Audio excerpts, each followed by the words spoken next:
আলাইকুম বন্ধুরা, মাত্র মাগরিবের নামাজ পড়া লাল সবুজ গাড়িতে উঠলাম। গাড়িটি চড়তেছিল ওই যে কুমিল্লা চান্দিনার ওখানে আইসা গাড়িটি ব্রেক ফেল করে চাক্কা সমস্যার কারণে গাড়িটি আইল্যান্ডের উপরে, রাস্তার আইল্যান্ডের উপরে উঠে যায়।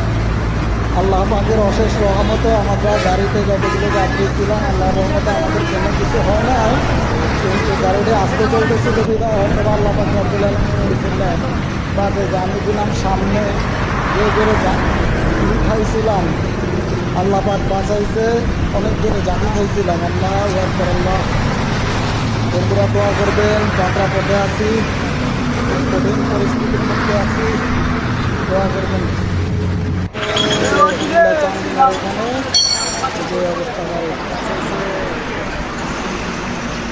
খুবই কঠিন অবস্থা। এক সপ্তাহে একবার চেক করলে তো হয় ভাই।